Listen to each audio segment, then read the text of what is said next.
say I'm Peter Schwartz. I'm the director of the Bioethics and Subject Advocacy program for the Indiana CTSI. And I'm the director of the Center for Bioethics here at IU. And it's just a pleasure to have you all here. Today's topic is a little bit of a special one for me, I'm going to say. And actually, when I saw Jim Kroup's name come up, I was reminded also that, you know, the Bioethics and Subject Advocacy program has always been linked to data safety monitoring as part of research ethics and as part of research regulation. It's partly a historical fact that DSMBs and data safety monitoring in general was recognized as an important part of research ethics and protection of subjects around the time that the NIH funded the first positions for bioethicists as part of the old GCRCs, the General Clinical Research Centers that later became the CTSIs. And so BSAP has always had a service role helping researchers develop their data safety monitoring boards or plans. And we've always done that. I think it's been a little bit under the radar though, and really wanted with our new website, which we have, and some of our new reinvigoration of our program, we wanted to make sure that our services were really accessible to researchers as much as possible. We're always fighting to improve accessibility and relevance and timeliness. And so we decided to actually go ahead and make a treats talk on this. Tah will talk about it. I'm talking about Tah in a minute. And then we will show you how to link to our pages where we can provide consultations on these topics. So we'd like to, Marianne Allen asked this question: what is the exact difference between a DSMC and a DSMB? We will mostly answer that question as part of this talk, and we are always available at BSAP to do that. So I'm going to say today's treats talk. Again, treats are the translational research ethics applied topics talks. They are roughly monthly, and they are roughly 30 minutes. I happen to know that today's is shorter. Tah will do for us. Tah Yogo is a master's degree holder in bioethics. He's also a PhD candidate in bioethics at Duquesne University. He is most importantly the director of the Bioethics and Subject Advocacy program at the CTSI here, the BSAP program. And he's also a program manager for the Center for Bioethics here. So he has his hand on everything that we do and is very crucially involved in everything we do. And he, as the program manager for BSAP, fields these requests often. And so it was time to sort of make a presentation to the community in the treats fashion. So it'll be a short talk. I actually have it timed out, maybe 15, 20 minutes. And then we'll have a discussion, answer questions. And when we can't answer questions, that's fine too. We don't pretend to know everything, but we will find out. And so we hope this will be helpful to people both now and again, all these talks are recorded and made available on our website for later review, and along with supporting and somewhat informative documents that might be talked about. So Tah, over to you. And I'll stay around to host, of course. Okay, let me share my screen here.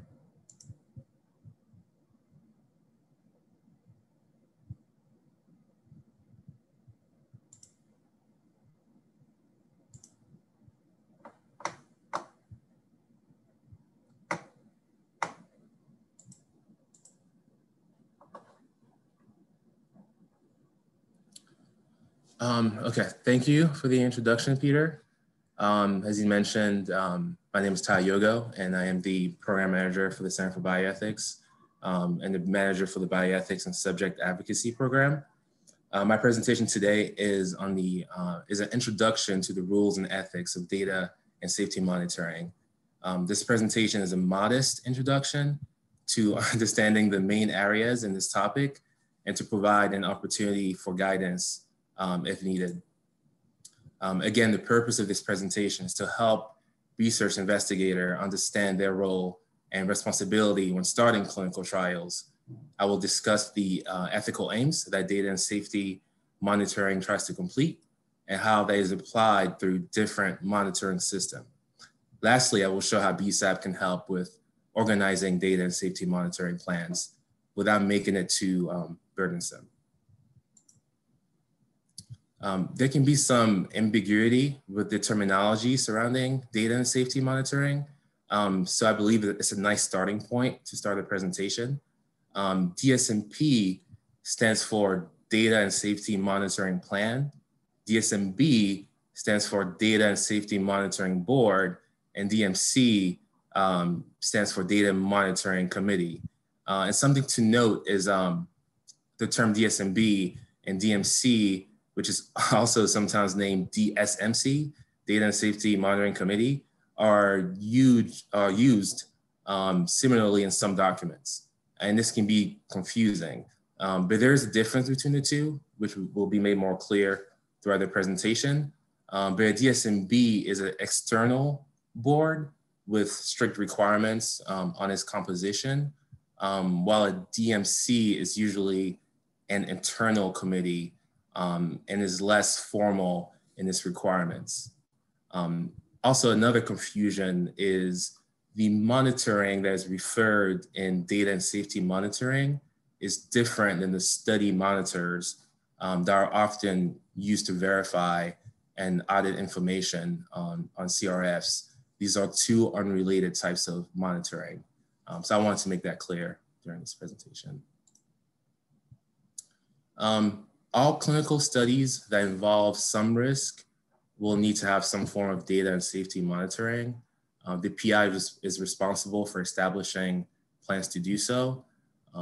There are two main ethical domains that the PI should aim for. The first ethical aim is to protect the welfare of the research participant. Effectively, this is the safety monitoring aspect of it. And the second ethical aim is to ensure that the study is valid and keeps scientific integrity. That's the data monitoring aspect. And while these two statements can seem abstract, the monitoring plan will have concrete methods to support and follow these aims.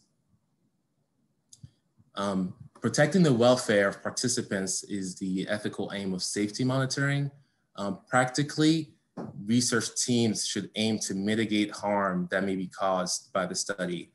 This is done by identifying adverse events, or AE. And the definition of adverse event is any negative consequence that happens to a participant while they are in the study.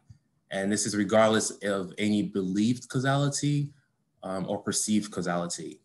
So an example would be a person is enrolled in a study, and maybe while they are cooking dinner and cutting vegetables, they accidentally cut their finger. That will be reported as an adverse event. Even though it may not seem related to the study, it still has to be documented, since that's the best way to reduce any preconceived notion of what an adverse event ought to be. And by doing this, it makes it easier to see a pattern in the study groups over time. So more definition, SAE is serious adverse events. Those are consequences that are a little bit more harmful. This is usually determined by medical judgment. For example, a death is always considered to be a serious adverse event. UAEs are unexpected adverse events. These are experiences or consequences that were not predicted to be a risk for the participant. These events were not disclosed as risk factors in the informed consent process, since the severity or occurrence of this event were not anticipated. In the case of studies where there is an expected amount of adverse events that will be observed, it is important to keep track of these amounts. And if it exceeds expectation, that needs to be tracked. An example would be a study that is involving antidepressants. There may be an expectation that participants will have suicide ideation twice a week. But if multiple participants are having suicide ideation 4 or 5 times a week, that is important to keep track of that data for monitoring patient safety. As far as data monitoring, the main 2 goals are to identify logistical problems and to determine if and when the study should be stopped. Logistical concerns are enrollment rates, dropout rates, and follow-up rates. Also, we want to be aware if the targeted demographic for the study is adequately represented. If you were going to do a study on how a drug may affect African Americans, but the study fails to enroll an adequate number of that targeted group, that would defeat the purpose of the study. The second goal is to appropriately end the study if necessary, based on the available data. If the objective of the study has been met prematurely, then the study can be stopped. Similarly, if the study gives sufficient data against the premise, or if the study is proven to be futile, then the study should be stopped. Ethically, it would be problematic to continue the study if there is no expectation that the study question will be answered positively or negatively. Continuing to enroll participants in such a study would provide unnecessary risk for the participant. So as I said before, the PI is responsible for establishing plans of data and safety monitoring. The model used depends on the risk and nature of the study. The higher the risk, the more rigorous the monitoring will be. The three main models of monitoring are data and safety monitoring plan, data and safety monitoring boards, and independent study monitors, and data monitoring committees. The ISM and DMC are fairly similar due to its informal characteristics.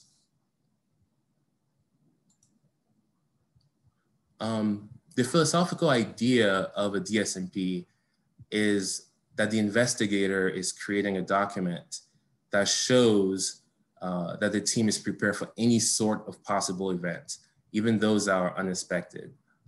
This is usually a different way of thinking that investigators are used to, because up to this point, when they were designing the trial, it was based on statistical estimates and sample sizes that were based on what the member of the team are expecting. But it is ethically important to make sure that we have a plan for events that we don't suspect will happen. And this ethical idea is applied in the data and safety monitoring and should show in the data and safety monitoring plan. The DSMP is required for all clinical studies with greater than minimal risk. The PI of the study is responsible for creating this document, and this will be submitted to the IRB, who will review and give feedback on it. The amount of detail and elements to be included in the plan is determined by the risk and the scope of the study. The plan should include the following information: the nature of the study, the people responsible for the study, how much and how often there will be safety reviews, and systems to report adverse events and ensure quality of data. In the case that a DSMB is needed for the study, details about the DSMB should be included in the DSMP, but that is not a requirement of DSMP. Because while every study with more than minimal risk will require a data safety monitoring plan, not all will require a data and safety monitoring board. And that brings us to DSMBs. So the DSMB is a group of experts that are independent and assess interim data to determine whether the study should continue, be modified, or be stopped. This is an external group of members free of conflict of interest that can provide objective assessment of the data. An element of the DSMB is the DSMB charter. This is a document that details how the board will operate and its procedures. It will give an agenda and schedule for the meetings and how they will be conducted. It is also a living document that routinely assess and can be edited if necessary. DSMBs are meant to be multidisciplinary. They have members that are free of conflicts of interest, meaning that no member of the DSMB should desire or prefer a particular outcome out of the study. The composition of the DSMB usually will include clinicians with relevant expertise. It can include patient subject advocates and bioethicists. The DSMB must at least include one statistician. The last part of this presentation is how to determine when to use a DSMB. The following slides are just recommendations. The exact model to be used for a study will depend on a few factors. Different sponsors have different requirements, but generally this question relies on the type of study being conducted and the risk level. Clinical studies that are low risk to the participant and that do not include vulnerable populations are usually left to the PI to monitor. These studies are low risk enough that even with a known conflict of interest of the PI, it is reasonable and ethical to let them monitor the study and determine stopping points. If a PI is uncomfortable being responsible for the data and safety monitoring, another person, usually from the same institution, can be requested to take that responsibility. For these studies, a data and safety monitoring plan is usually not required. Clinical studies that are considered moderate risk are required to have a DSMP and to have an independent local study monitor, a person who is free of scientific and financial conflict of interest. If more members are required, a DMC is also appropriate. The DMC is a committee that is informal. There is no strict requirement of its composition. And it's also usually an internal committee, in contrast to a DSMB, which is an external committee. For clinical studies that are high risk, they will always certainly require an external and independent DSMB. In these cases, all adverse events will require reporting, and there will be consistent and increased frequency of reporting. Again, these are recommendations based on risk determination, but the exact model that a study should follow will be carefully crafted to adhere to IRB and sponsor requirements. For any question regarding data and safety monitoring, BSAP does offer a service to help draft a DSMP and determine if there is even a need for a DSMB. We can facilitate administrative duties to help get the study started. This is a screenshot of our new website under research ethics. So there's a page dedicated to this topic. The page has some of the information that I mentioned and even more, and a place to request help or consultation. The link is here in the next slide, but I'll also put it in the chat. And also you could email me directly or Dr. Swartz, the director of BSAP, and we'll be very happy to help. I'm going to open the floor now for questions and discussion. Thank you. Me first. Tah, great, thank you, outstanding. Hey, so I wanted to have a few words there at the end. Again, I'll take the prerogative of just being loud and obnoxious to throw my, actually also being the host of this meeting. Look, as I said at the beginning, BSAP is about ethics, right? And patient and participant protection. And basically that's why when people started bringing out data safety monitoring boards more broadly, BSAP became involved in this. It's a way of protecting subjects by, as Tah described, stopping studies early if there's unanticipated dangers, stopping studies early if there's if the scientific question has been answered and there's no longer a need to expose people to risk. And so that fell to BSAP. Again, Jim can say more about that since he's with us today. I'm thrilled he's actually here. I should say the Data Safety Monitoring Board, the idea of having an external body separate from the research team really made most sense when it was first proposed for a new entity that was arriving on the research world, which was the blinded randomized study. This is the 1960s, of course, when it started being used more generally. And the idea is, as an investigator who is blinded to the group that the participant is in, you can't know if there's some increased risk going on in the intervention group. And so you need to have an external body to review the data in a way that doesn't unblind the research team. And that's the real, I'm gonna say it's still in my mind, the core of the idea of a data safety monitoring board, the separate board.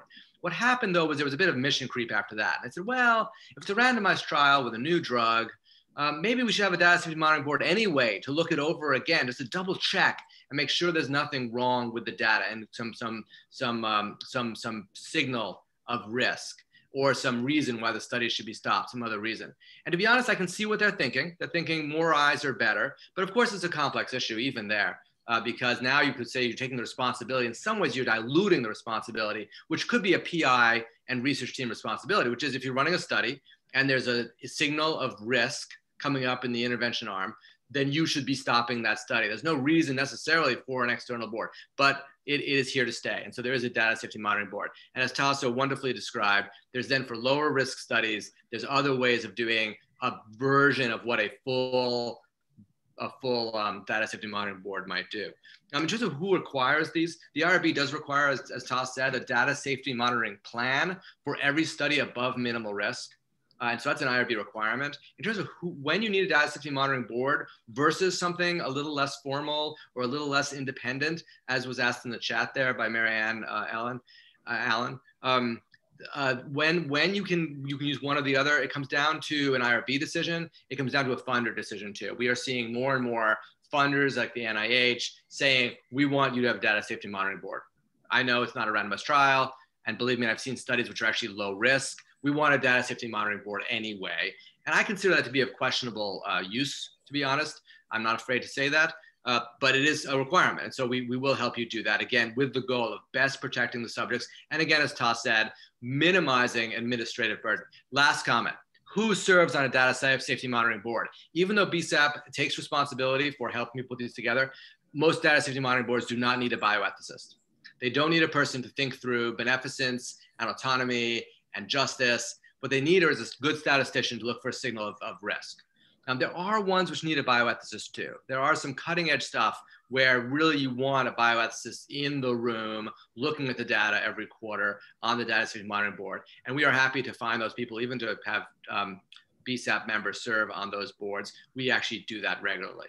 But I will say many data safety monitoring boards, or certainly data monitoring committees, need clinicians, they need statisticians, they need trialists and people who know about research who can help oversee a trial and really protect participants. I'll stop there and I'll let everybody else have a chance, even though Tah's heard me say all this before. I wanted to put those out there for you to think about as we discuss both the nitty gritty of creating data safety monitoring boards and plans, and also the ethical links and the drive and the basis for this. Tah, if you bring down your screen from sharing, then I can see everybody's faces so people can wave at me. Also, or you. Actually, I'll let you, Tah. Why don't you call on people? I'll step away.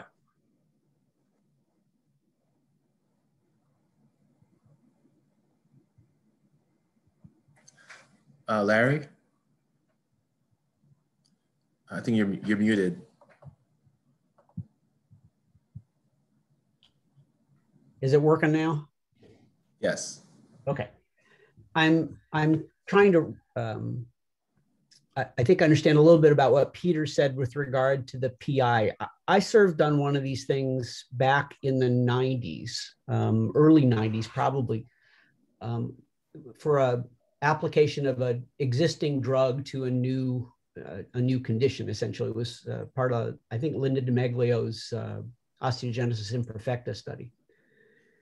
And I don't remember any bioethics input to that. It was a bunch of clinicians and one poor basic scientist in bone, me, looking at data and trying to understand whether or not there was anything to be concerned about. And so it was not done because risk had happened. And I think I understood Peter to say this, that these are set up in advance sometimes, not because something has happened. They're set up in advance to see whether or not you had to be concerned about untoward events. I think I understand that part.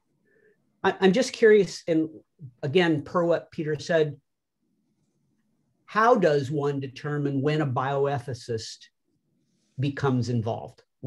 Up front, in advance, the beginning of a study, I'm guessing that this is not subsequent to an event, but this is, ahead of time.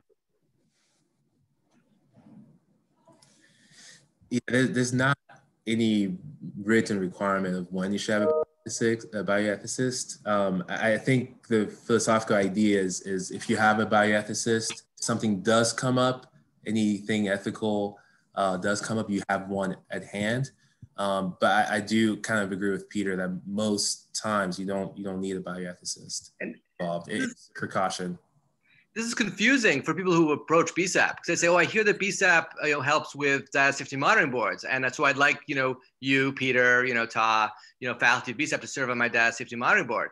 And I always am embarrassed to say, "No, I'm sorry, we're not going to do that. That's not what we're supported to do, and we don't all have time to serve on a million DSMBs." But I feel like I'm just skirting the work, but I'm not. I'm guilty of that sometimes. But in that case, it's just what Larry said and what Amy just asked in the chat, which is, can you even think of one? I mean, I can tell you a story. Let's say you had a randomized trial of some kind of a trial that was using some sort of deception as part of the intervention. I could see you could say, well, I'd really like to have somebody who thought a lot about deception autonomy, and to be on the DSMB, looking at the data, and maybe even bringing that. And I will say again, BSAP, BSAP is a funny name. Bioethics and Subject Advocacy Program. And we've had people proposing to get rid of that second part. It's called the Bioethics Program. I actually like Subject Advocacy, although now it should be the BPAP program, because we don't call them subjects anymore. We call them Bioethics and Participant Advocacy. And it's true that on a DSMB, you are acting as an advocate for the subject. But again, I think anybody can. I think a good, I don't think you have to be a bioethics person to serve as an advocate and to analyze the data. But I guess I can think of, I feel like there have been some where I've been like, oh yeah, let's probably should have a bioethicist on there just to think about it as it goes forward, because it's high risk. It's a problematic study. It's worth doing, but there's going to be issues and hard questions as things go forward. Again, most studies are not that way, and you don't really need a bioethics trained person on there.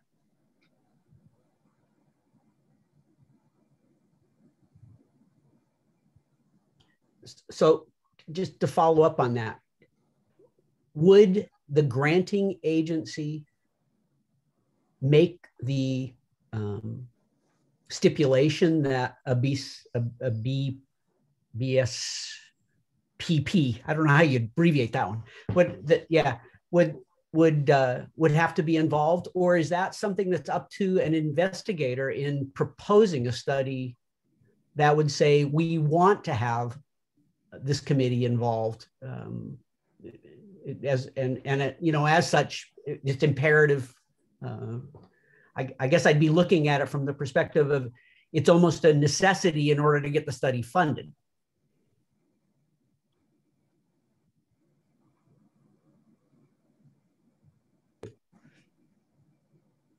Yeah, I'll leave it for Todd to answer. Do you want to answer that one, Todd? You want to bump it to me? Your choice.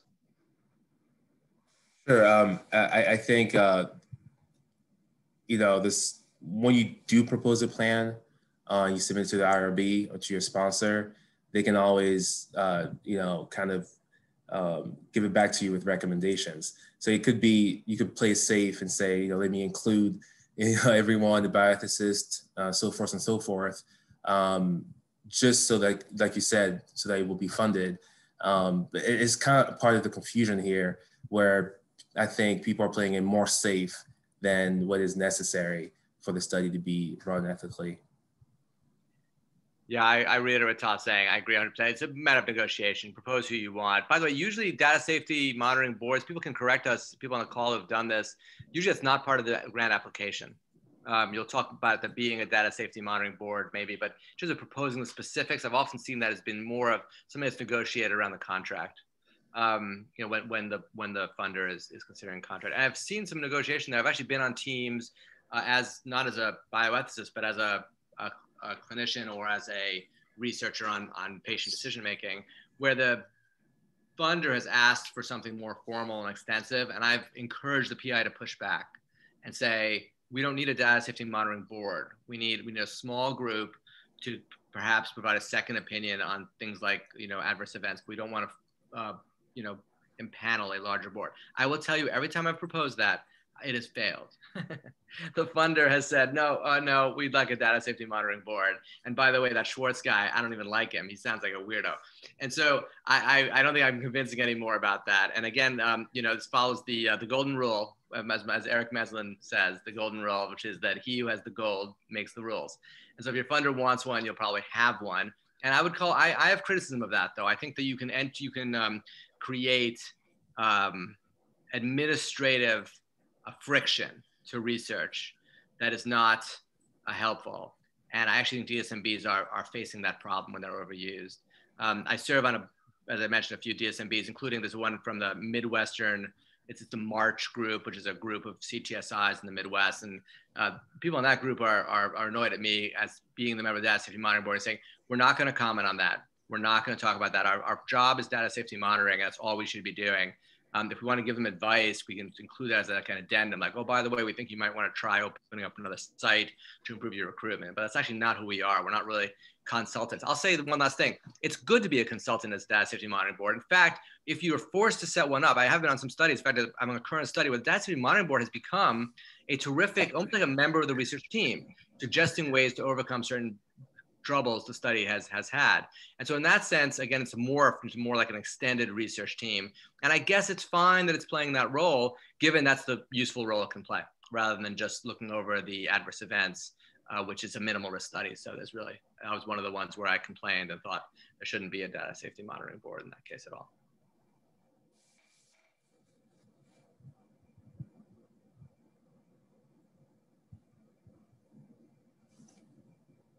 TJ? Hey, Tah, I wanted to ask about the AstraZeneca news from this past week, which I know is a recent thing, and you haven't had a chance to study it, and I haven't either.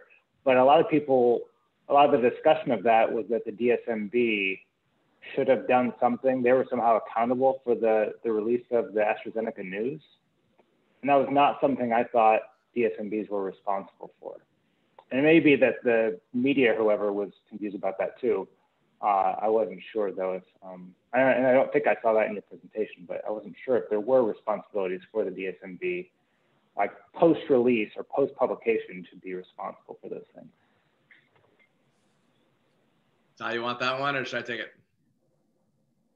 Go ahead, Peter. You look eager. Yeah, I don't know if you saw it, but it's true. When I saw that come out on the news the other day, I thought, oh my gosh, Tah's got to start his talk with this.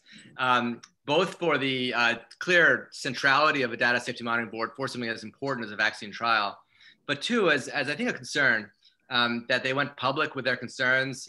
Something's wrong, something's up with that they had to go public with their concerns rather than taking it to AstraZeneca. I didn't follow, TJ, you may know more about the actual specifics of this announcement, but right, I'm with you, TJ. I've never heard of a data safety monitoring board that has any public role of announcing research. Usually we report back to the PI and to the IRB.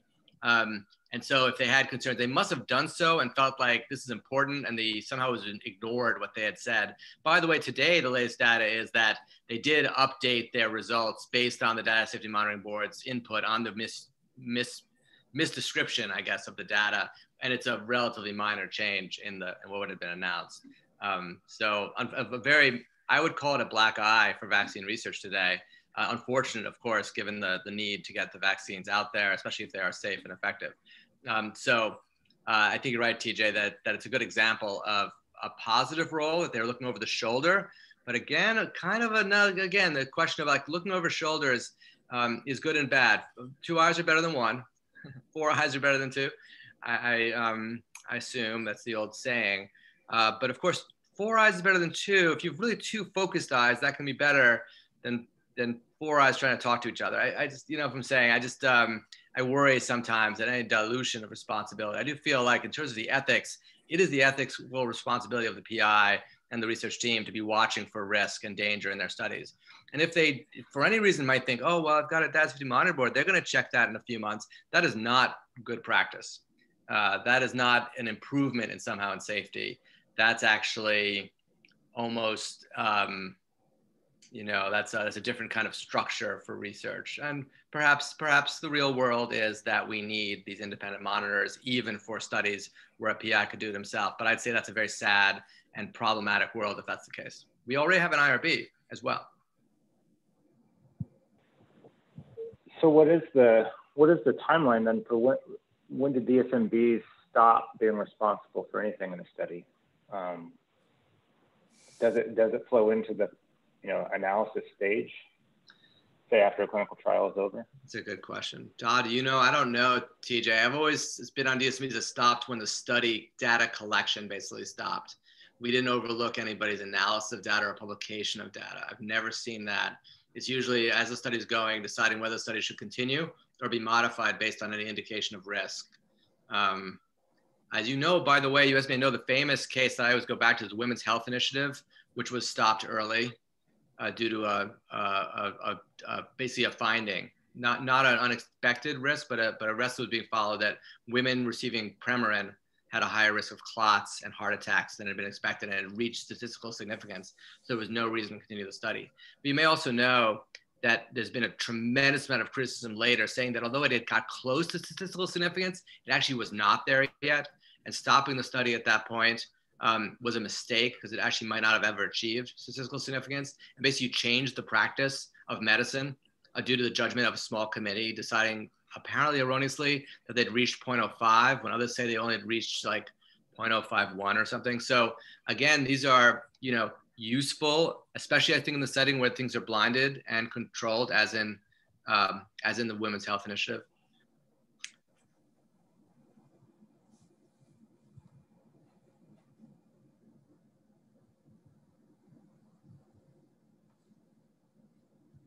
Any more questions?